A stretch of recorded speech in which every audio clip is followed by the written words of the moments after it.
You stand in the presence of Daenerys Stormborn of House Targaryen.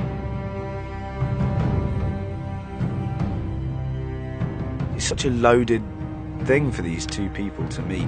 You know, two people in the audience have been following their separate stories for such a long time. What? I don't know who Jon Snow is. No one's been chatting about him. King in the what? No, that's not how this goes. I loved that scene. I loved doing it. I loved it on paper. I loved it. Had a comedic quality to it. You know, he walks in, him and Davos walk in with no entourage. Rightful heir to the Iron Throne. Rightful Queen of the Andals and the First Men. Protector of the Seven Kingdoms. The Mother of Dragons. The Khaleesi of the Great Grass Sea. The Unburnt.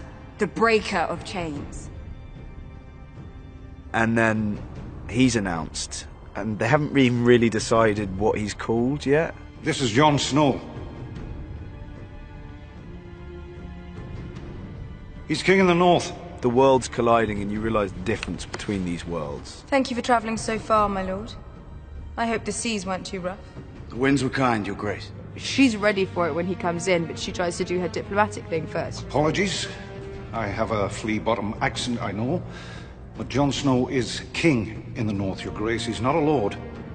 But I could have sworn I read the last king in the North was Torrhen Stark. They don't like each other, and Daenerys is going to be like, this is where it's at. You don't know, I have dragons. So I assume, my lord, you're here to bend the knee.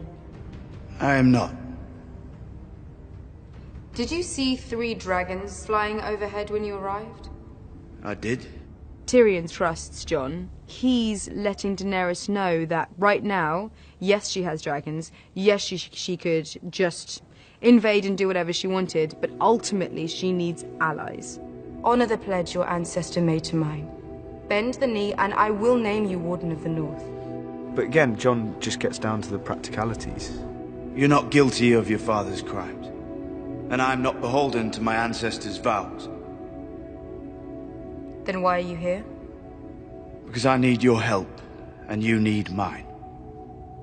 For Jon, his objectives hasn't really changed. He's still got the army of the dead to deal with. That's his one focus. She sees his kind of noble choices and his clear-headed kind of ideas of what it is that he needs for his people and what he believes to be right.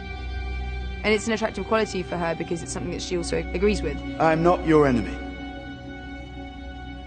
The dead are the enemy. The dead. I hope the fans see kind of realization of what I think they've all been maybe waiting for, is for these worlds to be collided.